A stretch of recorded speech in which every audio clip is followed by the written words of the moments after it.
I mean, I don't know. It's really incredible, and it's incredible that, I think that in the 3.5 years he was there, and back and forth actually as well, the effect that he is himself, not only as a cook but as more a man than anything else, had on all of our lives was something that we'll bring with us forever forward, and has affected everybody else, I think, but has affected not only the cooks that I've worked with subsequently, but myself greatly. Matthew's personal attention to his family was very inspirational to me at a time that I didn't know I needed it. So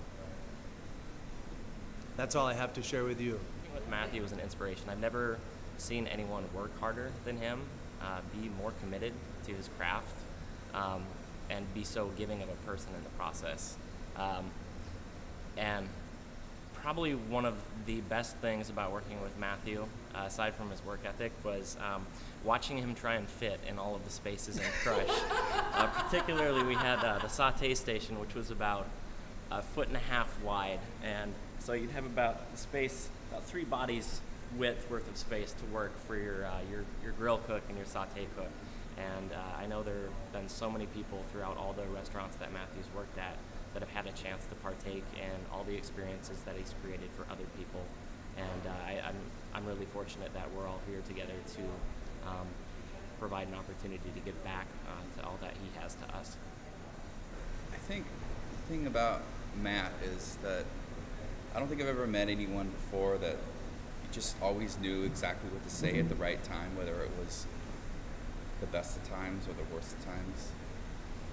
He just always, whether it was a Caddyshack reference or, and the dude's just so well read, like all he does is read, and he reads everything. He reads, the New York Times, and he reads, cookbooks left and right, and comic strips, and just like, he cared so much about the food, and to watch him grow when he left Crush and when he went to Canlis and just got his ass kicked, and just the way that he talked about food with more conviction and more compassion and more on a serious level, that I could just tell that this guy was going to go somewhere, and I just knew it. And when he came on to work at Zoe, I was intimidated by him. I was a chef there, and that dude is just such a powerhouse and just such an amazing chef, and like he just always knew. He commanded respect, but also like he didn't ask for it ever. He's just that kind of guy. You want to glue yourself to him, and you want to be as good of a friend as you can, because that's just the kind of guy that he is.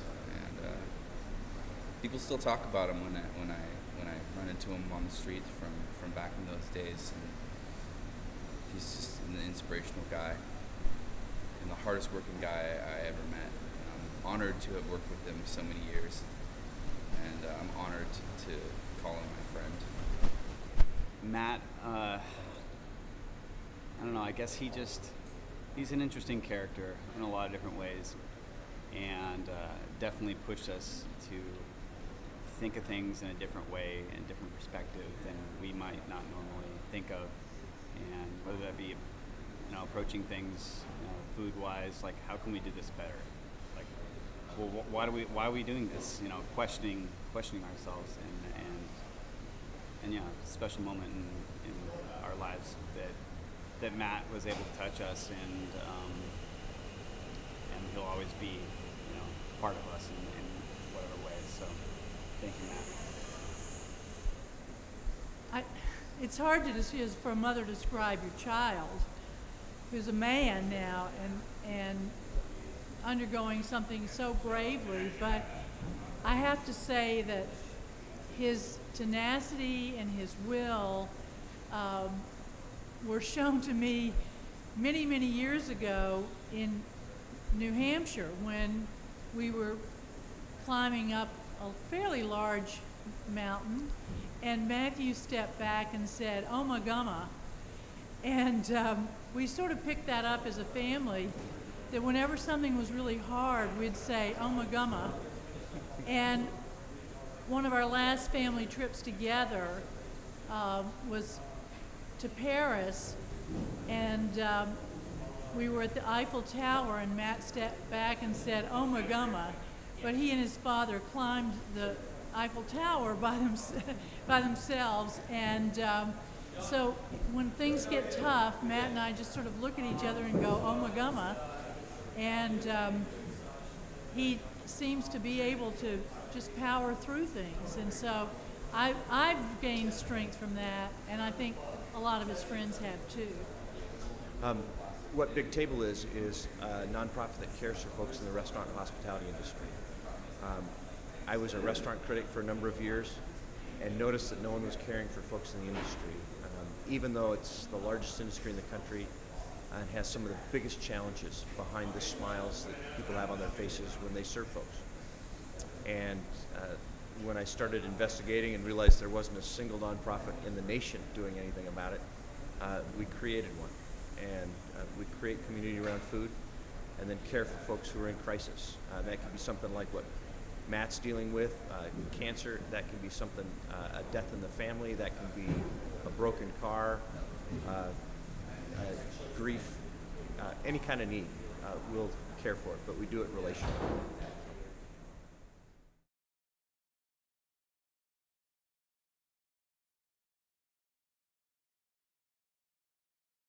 I just want to welcome you to this pop-up, this second anniversary pop-up of Breaking Bread. This year we're calling it St. James.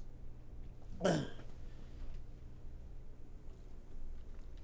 reason why we're calling it St. James is James is my first name, and it's sort of a riff off of St. John's in London. Just big, bold flavors. And so St. James is a riff off of the British restaurant St. John's. So thank you for coming to this second pop-up. Really means a lot for you all to be here. Coming up on almost 2 years of me being with colon cancer. This last year, I've spent most of it in the hospital, attached to these machines. I eat a liquid diet.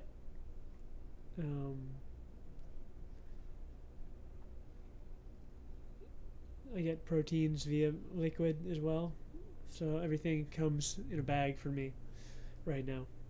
So for almost the past 2 years, that's what I've been going through. IV fluids, IV food, IV protein, and it's been tough, but I feel like that I can get through this. The odds are against me as far as my doctors are concerned, but I don't think so. I think I can survive this one. So we'll see. But I'm giving it all I got, and we'll see what happens. So things keep going south. Sometimes, some days they go south, and other days I get better. So every day is its own adventure. Every dollar that's made from this dinner tonight goes to Big Table. And then they will use that to pay my bills. And we've also authorized them to use that money for other things other projects they're working on. So it's not just for myself. This money is also going to other people in the industry that are having a hard time. So that's, you're contributing a lot by coming to this dinner. It's not just for me, it's for other people too.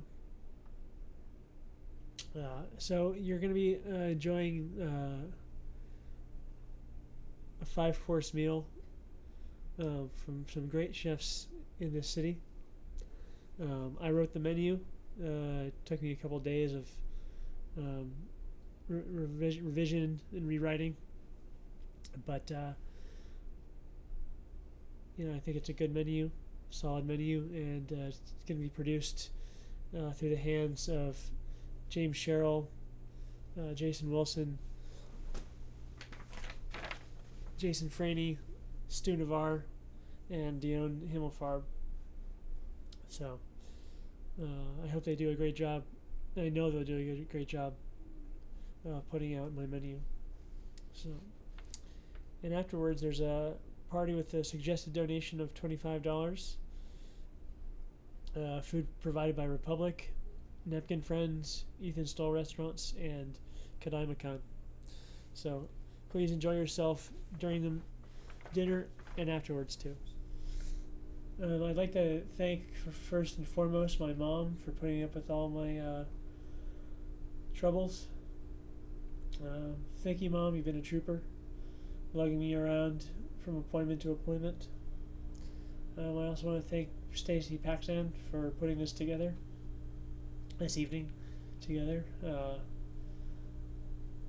Without her, this would not have come about. So thank you, Stacy.